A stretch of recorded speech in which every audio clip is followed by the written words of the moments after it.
La SARL de famille est une SARL classique pour laquelle les associés vont faire l'option pour le régime de la SARL de famille.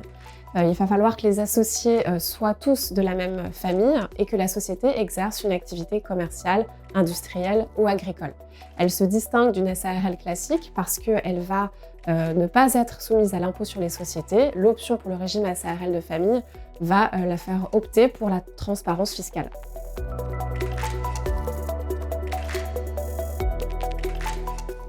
Les principaux avantages de la SARL de famille, c'est de pouvoir mettre en œuvre une activité commerciale, industrielle, agricole dans un cadre fiscal transparent, c'est-à-dire sans assujettissement à l'impôt sur les sociétés et donc de préserver le régime transparent de la société. Les résultats vont être directement appréhendés par les associés et fiscalisés à l'impôt sur le revenu.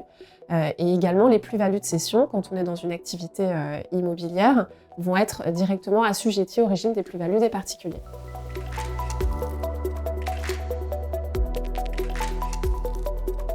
Les inconvénients de cette structure sont liés à la nature même de l'option, c'est-à-dire que la SARL devant être constituée entre membres de la même famille, si jamais un tiers entrait au capital, on aurait une perte automatique du régime SARL de famille.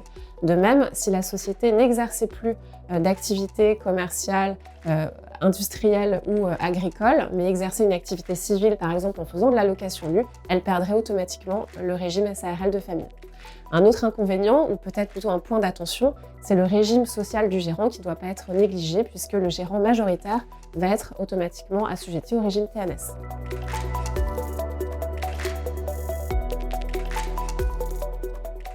On recommande le plus souvent le recours à une SARL de famille quand les associés veulent mettre en œuvre une activité commerciale, typiquement de la location meublée, mais qui ne peut pas être mise en œuvre au travers d'une SCI qui n'aura pas opté pour l'impôt sur les sociétés.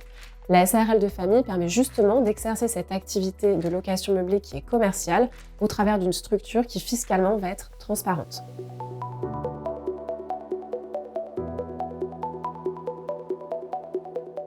On pourra recourir aux outils classiques qui sont liés à la mise en place d'une société en tant que telle, à savoir avoir une rédaction des statuts qui soit vraiment sur mesure et un pacte d'associés pour prévoir par avance un certain nombre de situations de conflit. Donc on va régir à la fois dans les statuts et dans le pacte les situations de transfert de titres, la gérance de la société, le cas échéant en prévoyant un gérant successif si c'est nécessaire, et également en faisant vraiment du sur-mesure sur les règles de vote et de quorum dans les assemblées générales.